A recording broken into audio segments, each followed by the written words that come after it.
আসসালামু আলাইকুম স্বামীজান। ওয়ালাইকুম আসসালাম বেবি জান। আপনি কি এখনো অজু অবস্থায় আছেন? জি না, তবে আমি এক্ষুনি উজু করে আসছি। কথাটা বলে দ্রুত বাথরুমে চলে যাই। আর উজু করে রুমে এসে দেখি নিতু দাঁড়িয়ে আছে বিছানার একপাশে হাতে তোয়ালে নিয়ে। আমাকে ব্যাপারটা হতে দেখে নিতু তোয়ালে এগিয়ে দিয়ে বলে, এই নিন স্বামীজান, মুখটি মুছিয়ে নিন। নিতুর হাত থেকে তোয়ালে নিয়ে মুখটা মুছে বিশ্ব জয় করা একটা হাসি দিলাম। আয়নার দিকে তাকিয়ে নিজেই নিজেকে চিনতে পারছিলাম। এত এত সুন্দর চেহারা আমার আল্লাহ তাআলা বানিয়ে দিয়েছেন। কই আগে তো দেখিনি আমার চেহারা এমন। আল্লাহর দরবারে লাখো শুক্রিয়া। আয়নার পর্দা ফেলে দিয়ে আমার সদ্য বিবাহিত স্ত্রীর দিকে তাকালাম। সে মাথাটা নিচু করে পায়ের দিকে তাকিয়ে আছে। কি হলো, এভাবে আমার পায়ের দিকে তাকিয়ে আছো কেন? স্বামীজান, আপনি তো ভুলভাবে প্যান্ট পরিধান করেছেন। কই, আমি তো সঠিকভাবেই সিধা করে পড়েছি। আমি সিধা উল্টোর কথা বলিনি স্বামীজান, আমি বলেছি আপনি রাসূল সাল্লাল্লাহু আলাইহি সাল্লামের সুন্নাহ মতে প্যান্টটি পরিধান করেননি। উম, বেবি জান, তুমি আমাকে বলো কি ভুল হয়েছে, আমি শুধরে নেব। আপনার প্যান্ট পায়ের টাকনুর নিচে গিয়েছে। রাসূল ছেলেদের প্যান্ট পরিধান করতে বলেছেন। ও, এই বিষয়ে আসলে অজু করতে গিয়ে খুলে ফেলেছিলাম ভাঁজ। কথাটা বলে দ্রুত প্যান্ট জড়িয়ে নিলাম। নিতে এবার তাকায় আমার মুখের দিকে, তারপর ওর বোরখার পকেট থেকে একটা আতরের ছোট বোতল বের করে নিজের হাতে একটু মেখে নিয়ে আমার সদ্য বড় হতে থাকি নাড়িগুলোতে মেখে দিয়ে জোরে একটা নিঃশ্বাস নিয়ে বলে, আহা, আমি আজ আপনার উপর মুগ্ধ স্বামীজান। সত্যি বলছি, আল্লাহর কসম করে বলছি, আপনি আমার দেখা প্রথম পুরুষ যাকে দেখে আমি মুগ্ধ হয়েছি। ভালোবেসে ফেলেছি আপনাকে। আমি নিতুর কথায় কিছুটা লজ্জা পেয়ে গেলাম, কারণ নিতুর প্রথম পুরুষ আমি হলেও আমি স্কুল কলেজ এমনকি ইউনিভার্সিটি লাইফে 1 মাস পর পরই গার্লফ্রেন্ড পাল্টিয়েছি। তাদের সাথে কত জিনা করেছি, না জানি আল্লাহ আমাকে কত শান্তি দেয়। কথাটা মনের মধ্যে আসতেই ভয় শিউরে উঠি আমি। চোখ বেয়ে টপ টপ করে পানি পড়তে থাকে। আমার চোখ থেকে পানি পড়তে দেখে নিতু হতবাক হয়ে দ্রুত আমার চোখের পানি মুছে দিয়ে বলে, স্বামীজান, আপনি কি কোনো কারণে আমার উপর অসন্তুষ্ট? বলুন আমায়, আমি সর্বোচ্চ চেষ্টা করব আপনাকে সন্তুষ্ট করার জন্য। না বেবি, আমি তোমার উপর অসন্তুষ্ট নই, বরং বেশি সন্তুষ্ট। তাহলে আপনি এভাবে কাঁদছিলেন কেন?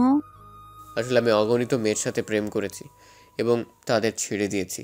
এই কথাগুলো ভাবতে আমার ভয় হতে থাকে আল্লাহ না জেনে আমায় জাহান্নামে নিক্ষেপ করে। আল্লাহ তার প্রিয় বান্দাকে কখনোই জাহান্নামে নিক্ষেপ করবেন না। আপনি আল্লাহর পথে চলুন, আগে সব পাপের জন্য তওবা করুন এবং বেশি বেশি আল্লাহর কাছে দোয়া করুন। আল্লাহ কবুল করবেন আপনাকে। নিতু কথা শুনে মনে প্রশান্তি বয়ে গেল। মনে হচ্ছে বুক থেকে এক্ষুনি কোনো একটা ভারী পাথর নেমে গেল। নিতুকে জড়িয়ে ধরতে নিব অমনি মনে পড়ে, আরে আমি তো এখনও নিতুর মোহরানার টাকা পরিশোধ করিনি। দ্রুত আমি আমার আলমারির সামনে এসে ড্রয়ার থেকে 30,511 টাকা নিয়ে নিতুর সামনে এসে দাঁড়াই। তারপর, বেগম, এই নিন আপনার মোহরানা। এগুলো আপনি সৎভাবে উপার্জন করেছেন তো?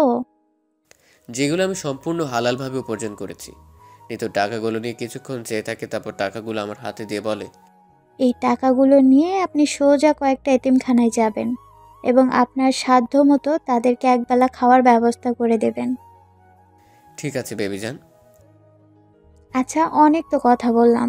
এখন আসুন, আমাদের নতুন জীবন শুরু করার আগে 2 রাকাত নফল নামাজ পড়ে নিই, আল্লাহর কাছে দোয়া চাই।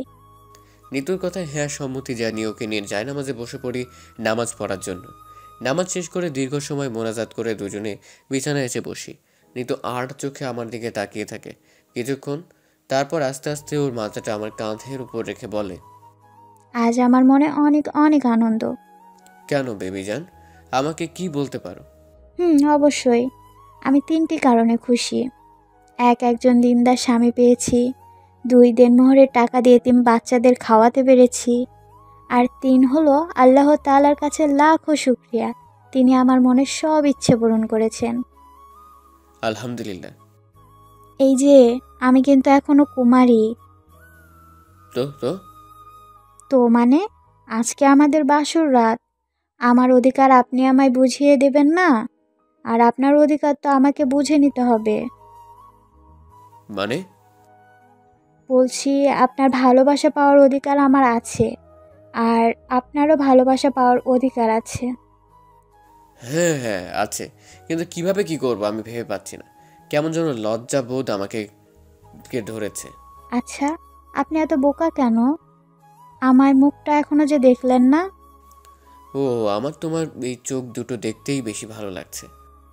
চোখ দেখে যদি এত ভালো লাগে, না জানি আমার চেহারা দেখে আপনি কি না কি বলবেন। আমি বেশ কৌতূহল নিয়ে নিতুর হিজাবের ফিতা খুলে দিতে নিতুর চেহারা আমার সামনে উন্মুক্ত হয়ে যায়। নিতুর দিকে তাকিয়ে আমি পুরোই এত এত শুনস আমার স্ত্রী আমি কল্পনাই করতে পারিনি। নিতু আমার হা করা মুখ দেখে হালকা একটা হাসি দিয়ে বলে, কি হলো বর, এভাবে তাকিয়ে আছেন কেন? মাশাল্লাহ মাশাল্লাহ, আল্লাহ সৃষ্টি কতই না সুন্দর। আমার বাবা মার পর আপনি প্রথম যে কিনা আমার চেহারা দেখলেন। আলহামদুলিল্লাহ।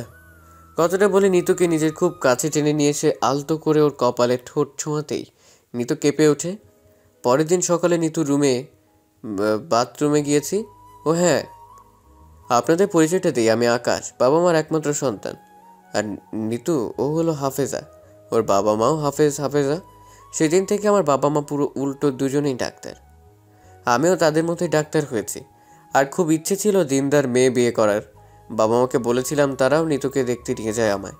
এমন সময় নিতু আমাকে ডেকে আলাদা রুমে গিয়ে বলেছিল, আমাকে বিয়ে করতে হলে আপনাকে কয়েকটা শর্ত মানতে হবে। বলুন কি শর্ত?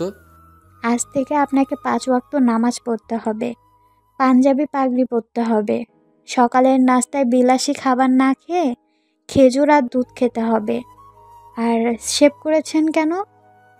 বাচ্চা বাচ্চা লাগছে, দাড়ি রেখে দেবেন। আজ থেকে 2 মাস পর আসবেন।